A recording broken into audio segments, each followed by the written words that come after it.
आज के इस वीडियो के माध्यम से हम सनातन धर्म के बारे में बात करने वाले हैं। हम जानने वाले हैं कि सनातन धर्म क्या है, इसका क्या अर्थ है, इसका स्वरूप क्या है। साथ ही हम जानेंगे कि किस प्रकार यह हमारे जीवन के लिए जरूरी है, क्यों इसे आज जिए जाने की ज़रूरत है। तो सबसे पहले जानते हैं कि सनातन क्या है। सनातन का अर्थ है जिन बातों का शाश्वत महत्व हो, जो अनादि काल से चला आ रहा हो और जिसका कभी भी अंत नहीं होगा, जो कालातीत और सार्वभौमिक है। जैसे सत्य है सनातन, ईश्वर ही सत्य है, आत्मा ही सत्य है, मोक्ष ही सत्य है और इस सत्य के मार्ग को बताने वाला धर्म ही सनातन धर्म भी सत्य है। सनातन धर्म ईश्वर, आत्मा और मोक्ष को तत्व और ध्यान से जानने का मार्ग बताता है। हमारे ऋषि मुनियों ने ध्यान और मोक्ष की गहरी अवस्था में ब्रह्म, ब्रह्मांड और आत्मा के रहस्य को जानकर उसे स्पष्ट तौर पर व्यक्त किया था। वेदों में ही सर्वप्रथम ब्रह्म और ब्रह्मांड के रहस्य पर से पर्दा हटाकर मोक्ष की सही धारणा को प्रतिपादित कर उसके महत्व को समझाया गया था। मोक्ष से आत्मज्ञान और ईश्वर का ज्ञान होता है। मोक्ष के बगैर आत्मा की कोई गति नहीं। इसीलिए ऋषियों ने मोक्ष के मार्ग को ही सनातन धर्म माना है। यही सनातन धर्म का सत्य है। दूसरी ओर सनातन धर्म केवल मोक्ष धर्म नहीं है। मोक्ष चौथा चरण है। मानव जीवन 4 सोपान धर्म, अर्थ, काम और मोक्ष से होकर गुजरता है। धर्म को धारण करो, अर्थ अर्जित करो, अर्थ के द्वारा अपनी कामनाएं पूर्ण करो और फिर योग साधना करते हुए परमात्मा को प्राप्त करो। हमारा सनातन धर्म सही तरीके से जीवन जीने की राह बताता है। सनातन धर्म से आप आध्यात्मिक, मानसिक और शारीरिक सभी तरह के सुख पा सकते हैं। सनातन धर्म इस बारे में बात करता है कि जीवन की अलग अलग अवस्थाओं और जीवन के सभी आयामों को संचालित करने का तरीका क्या है। ये एक बहुत ही गहन तरीका है जीवन को देखने का। सनातन धर्म व्यवहार का धर्म नहीं है जो पीढ़ी दर पीढ़ी बदलते रहते हैं। यह अस्तित्व का धर्म है। ये वे मूल नियम है जिनसे आपका जीवन सबसे अच्छी तरह से चलता है।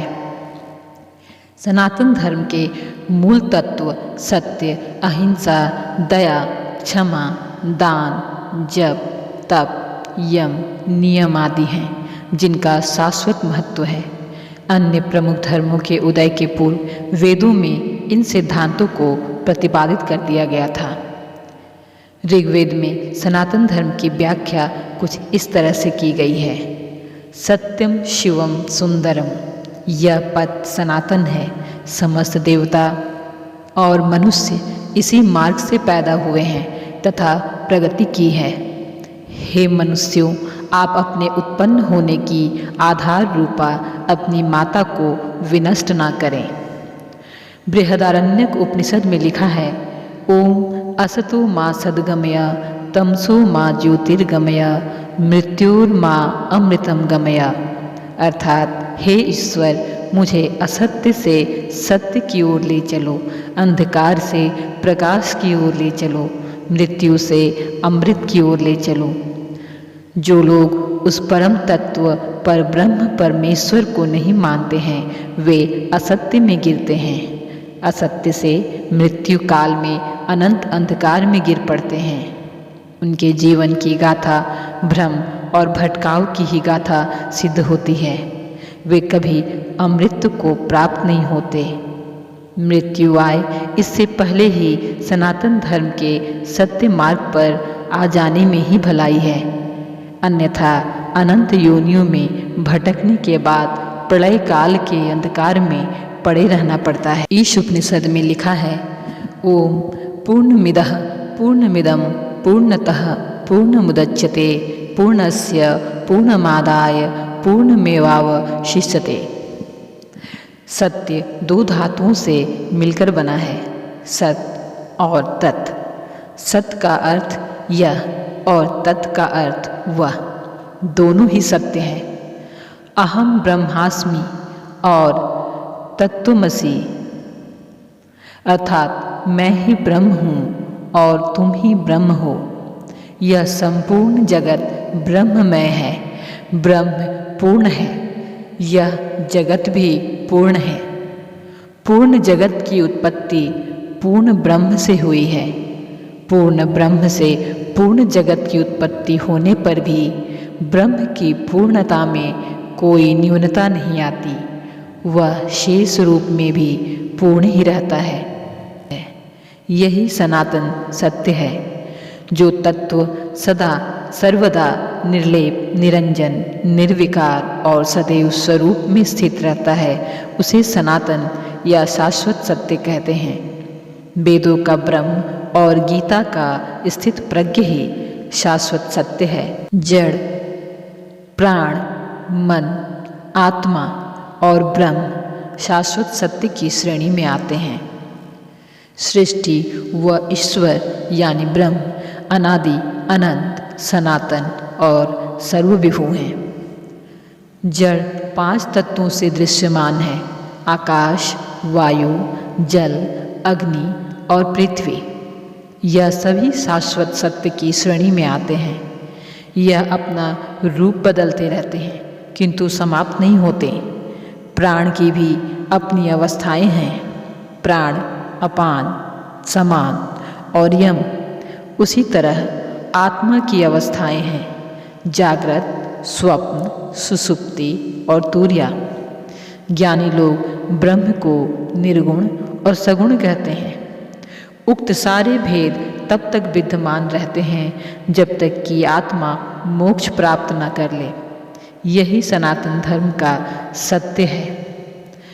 धर्म ही ब्रह्म है और धर्म को बताने वाला वेद है। वेद ही धर्म और ब्रह्म का प्रतिपालन करता है। किसी भी काल में कैसा भी युग आ जाए, लेकिन वेद ही सर्वोपरि रहेगा। इसलिए इसको वैदिक सनातन धर्म भी कहा गया है। इसी प्रकार किसी भी अन्य संस्कृति ने इतनी गहराई से इस बात पर विचार या काम नहीं किया है। इसीलिए शायद गर्व की अनुभूति से हम इसे हिंदू सनातन धर्म कह लें, पर इस तरह सनातन धर्म की असीमित संभावना को हम हिंदू शब्द लगाकर सीमित कर रहे हैं। हिंदू एक भौगोलिक पहचान है। हिमालय से लेकर इंदु सागर तक की भूमि हिंदू है, लेकिन सनातन धर्म हर तरह की जीवन के लिए है।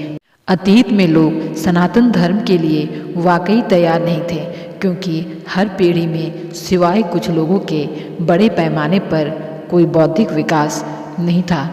तभी तो वे कभी यह नहीं समझ सके कि आज़ाद होने का क्या मतलब होता है। उन्होंने सिर्फ सुरक्षा खोजी। अगर गौर करें तो ज़्यादातर प्रार्थनाओं का मकसद जीवन संरक्षण होता है, मुक्ति नहीं। लेकिन आज मानव बुद्धि इस तरह से विकास कर रही है कि कोई भी चीज़ जो तर्क संगत नहीं है वो दुनिया में नहीं चलेगी। सनातन धर्म के लिए यह सही समय है। अगर इसे दुनिया के सामने ठीक से प्रस्तुत किया जाए तो ये दुनिया का भविष्य होगी। सिर्फ यही चीज़ है जो एक विकसित बुद्धि को आकर्षित करेगी, क्योंकि ये कोई विश्वास प्रणाली नहीं है। यह खुशहाली का, जीने का और खुद को आज़ाद करने का एक विज्ञान और टेक्नोलॉजी है। तो सनातन कोई अतीत की चीज़ नहीं है, यह हमारी परंपरा नहीं है, यह हमारा भविष्य है।